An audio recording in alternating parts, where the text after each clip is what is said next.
Hello বন্ধুরা, কেমন আছো তোমরা সকলে? তো অনেক দিন পর আজকে নিয়ে আসছি মোটো ব্লগিং। তো আজকে যাচ্ছি দেওঘর, অতএব ঝাড়খণ্ড রোড। আর ঝাড়খণ্ড যাচ্ছি, তো তোমরা দেখো ভিডিওটা কেমন লাগছে। ভালো লাগলে লাইক কমেন্ট সাবস্ক্রাইব করে দিও। আর আমি ক্যামেরাটা নিয়ে এসেছি, পাওয়ার ব্যাঙ্ক এনেছি, কিন্তু কর্ড টানতে ভুলে গেছি। এবার কী করে চার্জিং করবো জানি না, কিন্তু যতক্ষণ ক্যামেরাতে চার্জ থাকবে ততক্ষণ তোমরা দেখতে পাবে। তো আমি আছি, আর আমার সাথে জয়া আছে, আর আমার ওয়াইফ আছে। তো দেখো তোমাদের ব্লগিংটা কেমন লাগছে, লাগলে লাইক কমেন্ট সাবস্ক্রাইব শেয়ার করে দিও। চলো তোমাদের সাথে পুরো মোটো ব্লগিং সেটাপে দেখা হচ্ছে। তো চলে এলাম মোটো ব্লগিং সেটাপে। তো এইখান থেকে সোজা যাবো লম্বদপুর। আর আমি এখন ছিলাম কোর্টে পাইপলাইনে এখানে। তো এখান থেকে চলে যাবো লম্বদপুর। লম্বদপুর থেকে বাস সাইডটা ধরে নেবো, বাঁ দিকে রাস্তা ধরে সোজা চলে যাবো আমজোড়া।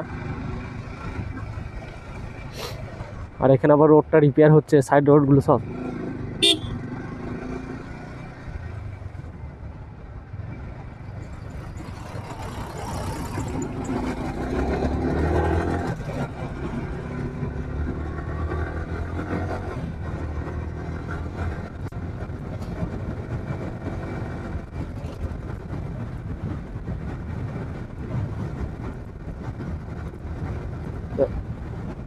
তো বাঁ দিকে, ডান দিকেটা হচ্ছে সুরেন ব্যানার্জি স্কুল।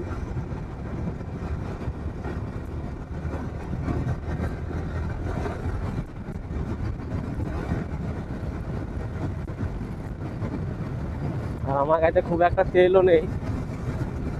তো দেখা যাক আমজোড়া ব্রিজের পর যে পাম্পটা আছে, ওই পাম্পটা অব্দি যেতে পারে কিনা গাড়িটা।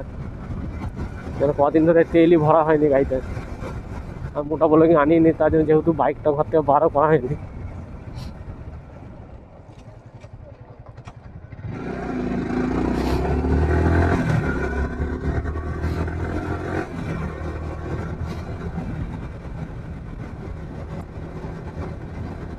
ডান দিকে যে জায়গাটা রয়েছে ওটা হচ্ছে লম্বদপুর মোড়।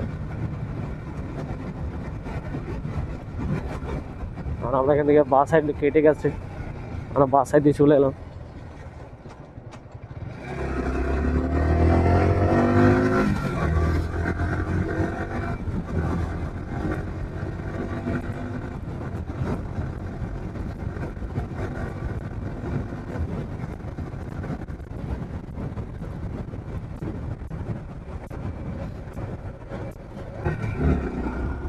তো এন্ট্রি করে গেলাম রনপুর।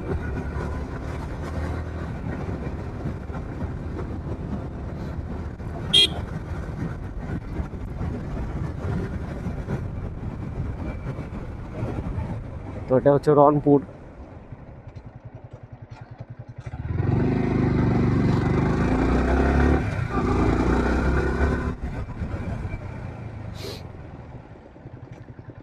এটা হচ্ছে রনপুর বাস স্টপেজ, বাসের সিম্বল দেওয়া রয়েছে।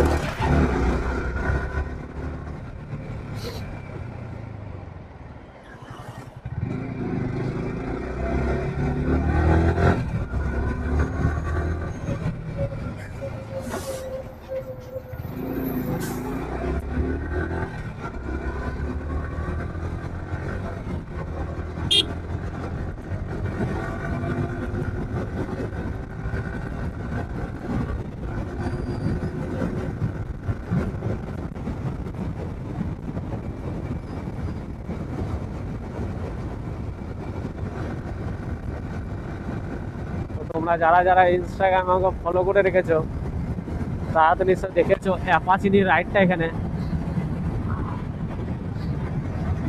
তো কিছুদিন আগে আমরা এসেছিলাম এই সাইডে রাইড করতে। অ্যাপাচি ছিল RTR 160।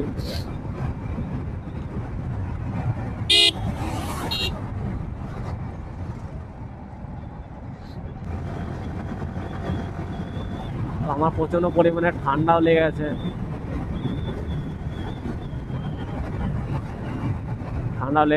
দুদিন হলো প্রচন্ড জ্বর ছিল, সেই কারণে যেন মোটা ব্লগিং আনিনি। কদিন ধরে শরীর খাচ্ছিল প্রচন্ড পরিমাণে।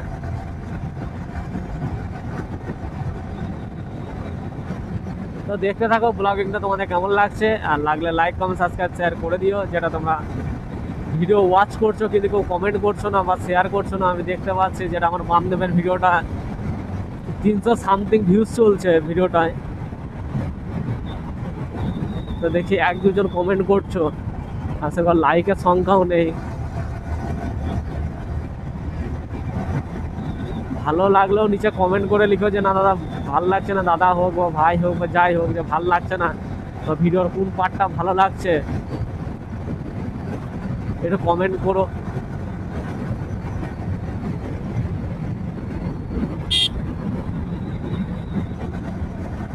এর মধ্যে ফটং আমরা ঢুকতে চললাম।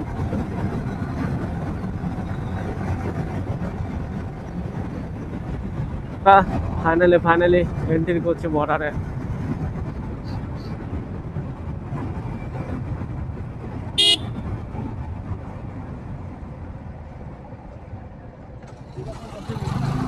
যেটা আমাদের ডাব্লিউবি আর ঝাড়খণ্ডের ছোট মতন একটা বর্ডার। এখানে ডাব্লিউবির বর্ডার ছিল, এটা ঝাড়খণ্ডের বর্ডার।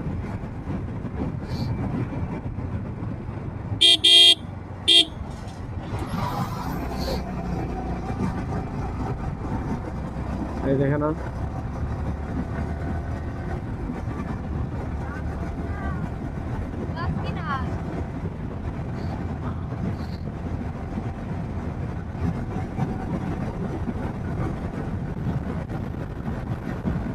বন্ধুরা রেস শুরু হয়ে গেছে।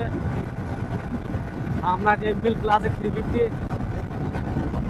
রিপোর্ট ওভারটেক গেলে 108 নিলাম ওকে, বাইক 110।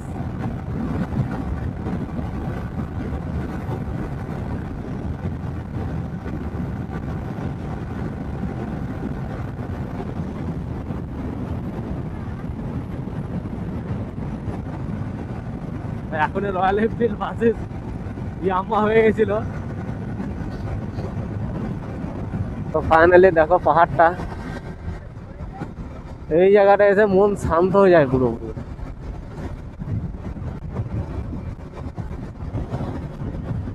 এই জায়গাটাতে এসে মন পুরো শান্ত হয়ে যায়।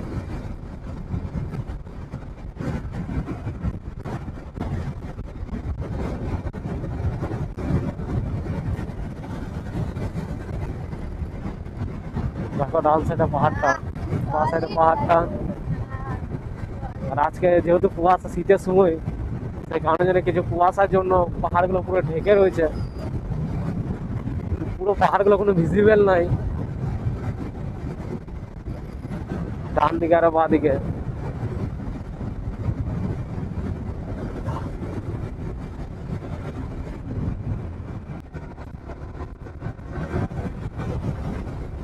আমাদের খেজুরে গুড়ি স্টার্ট হয়ে গেছে, খেজুরে গুড়।